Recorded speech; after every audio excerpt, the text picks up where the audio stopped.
Herkese merhaba, hoş geldiniz YouTube kanalıma. Ben Nazan Özbay, Access Consciousness sertifikalı kolaylaştırıcısıyım. Foundation sınıflarını, Access Bars, Access Energetik, Facelift ve beden proseslerini kolaylaştırıyorum, seminerlerini veriyorum ve sizleri bu muhteşem sistemle tanıştırıyorum. Özellikle Foundation sınıfından bugün bahsetmek istiyorum. Kimler Foundation sınıflarını seçiyor diye. Access Bars'la tanışmış olanlar elbette. Henüz daha eğer Access Bars'la tanışmadıysanız en kısa sürede bir sınıfımızda sizlerle kucaklaşmamız ve kafanızdaki o muhteşem 32 bar noktasına hafif ve nazikçe dokunarak çalıştırmamız için neler mümkün diyorum. Hala seçmediyseniz lütfen hemen seçin.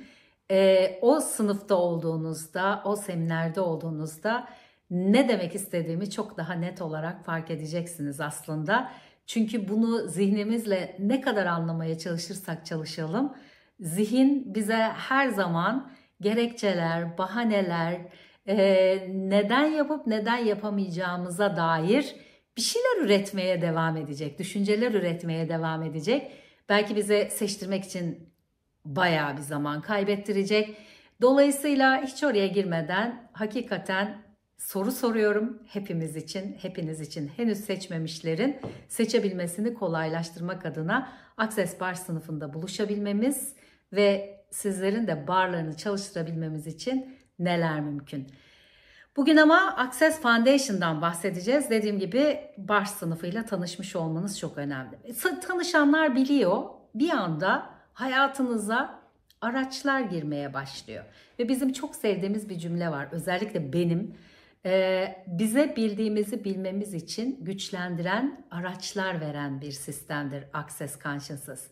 Yani aslında ne biliyoruz, bildiğimizi bilmiyoruz ya da bildiklerimizi yeterince ifade edecek kadar güçlü hissetmiyoruz kendimizi.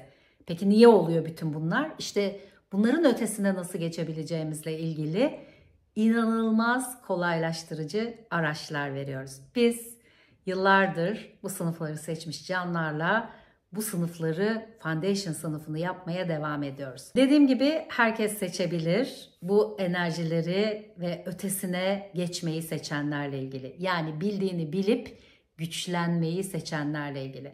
Şimdi birisi size saygılı ol dediğinde neyin saygısızlık olduğuna dair bir bakış açısını da sunuyor ve siz de eğer onunla aynı bakış açısına sahipseniz saygısızlık yaptığınızı kabul ediyorsunuz ya da eğer aynı bakış açısına sahip değilseniz onun saygısızlık diye sizi yargıladığı yer sizin tepki göstermenize neden oluyor. Çünkü bu yaşamda biz böyle yaşamayı öğrendik. Oysa öyle bir alana evriliyoruz ki biz Foundation sınıflarında kimin ne söylediği ve niye söylediğiyle direkt o bizim üzerimizde alma, bizimle alakalı yapma alanının ötesine geçiyoruz. Ve bu çok önemli.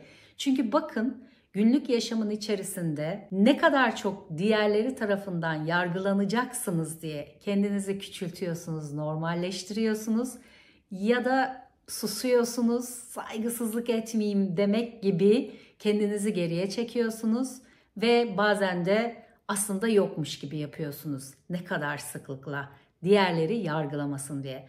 Ya da diğerlerinin o yargı alanında olmak bizi ne kadar daraltıyor. İşte bunun ötesine geçmek yeterince güçlü olduğumuzu hissettiğimizde çok kolay olabilir. Bunun benimle alakası yok ya da bu benimle alakalı mı diye sormayı öğrendiğimiz bir alan. Bu işte öğrenilebilecek bir alan değil. Enerjetik olarak orada o bizi durduran, bizi o anda o kapatan, sınırlayan, küçülten alanın bakış açılarının ötesinde bir yere evrilmemizi kolaylaştırıyor. Şimdi bazen soruyorlar Foundation'da neler oluyor diye. Diyorum ki sınıfa gelenlere nasıl anlatılabilir bir şey miymiş bu sınıf? Elbette diyorlar anlatılamaz. Yani kelimelere dökmesi çok kolay olmayan ama enerji olarak çok genişleyebildiğiniz, rahatlayabildiğiniz, özgürleşebildiğiniz ve o bildiklerinizin gücünü tüm hücrelerinizde, moleküllerinizde hissedebildiğiniz muhteşem bir alan.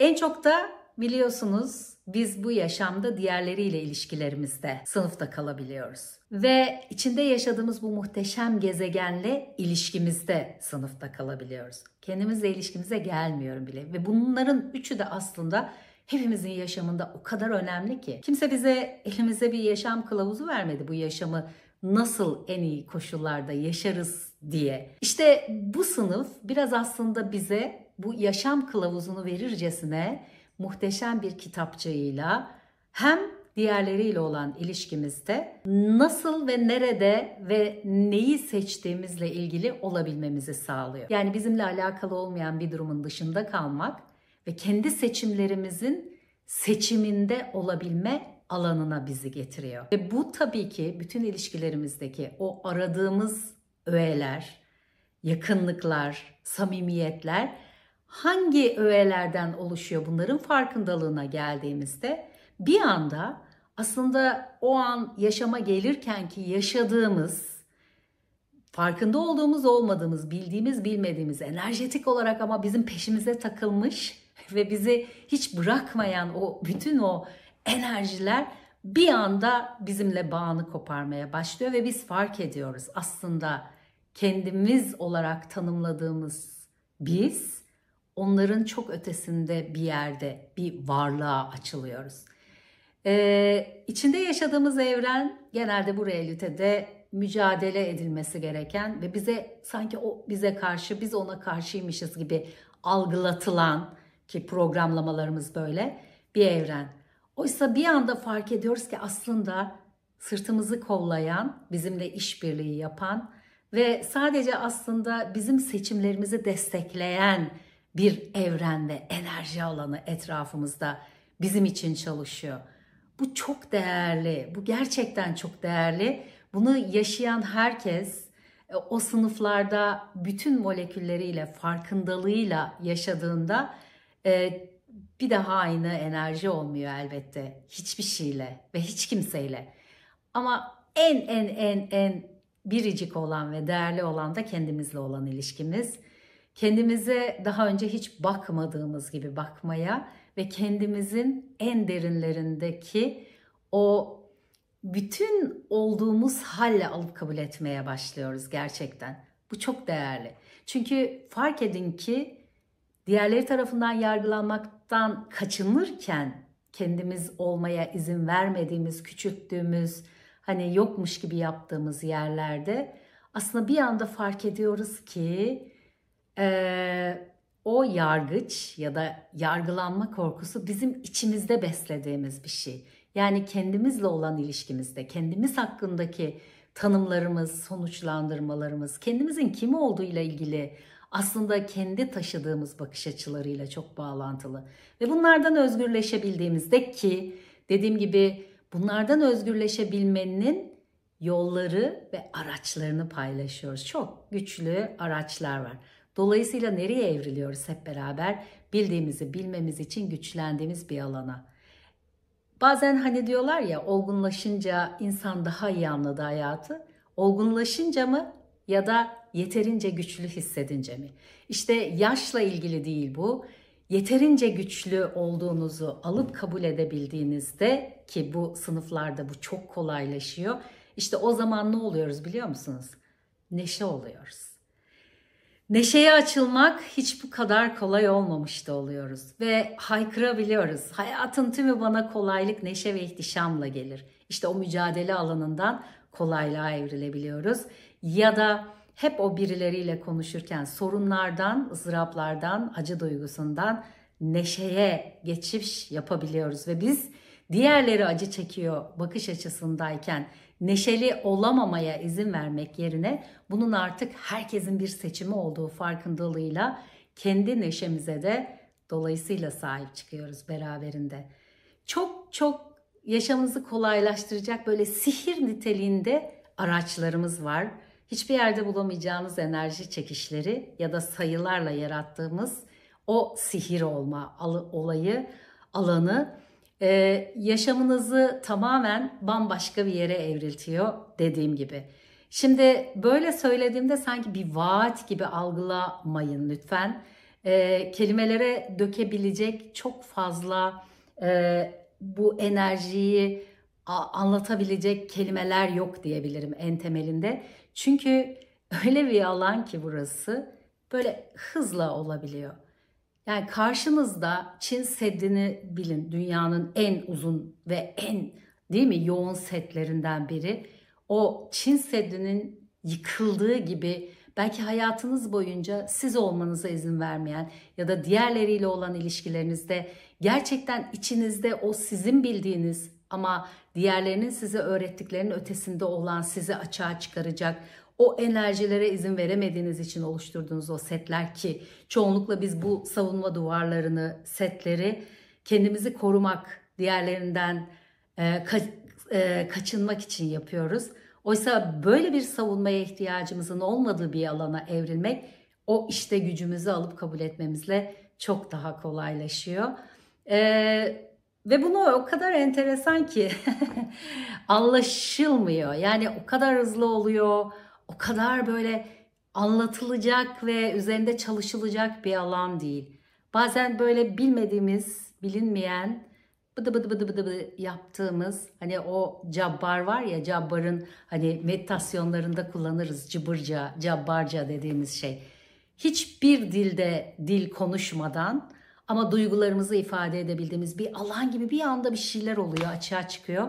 Ve bir bakıyorsunuz ki o sizi esir eden bütün o kafesler açılmış.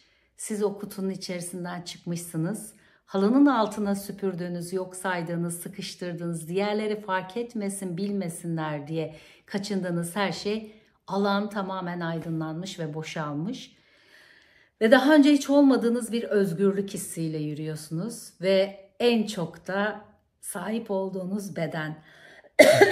Bu bedenlerimiz biliyorsunuz dünya gezegenine ait dünya varlığı ve bedenlerimizin katkısı inanılmaz. Bu da başka bir videonun konusu olsun.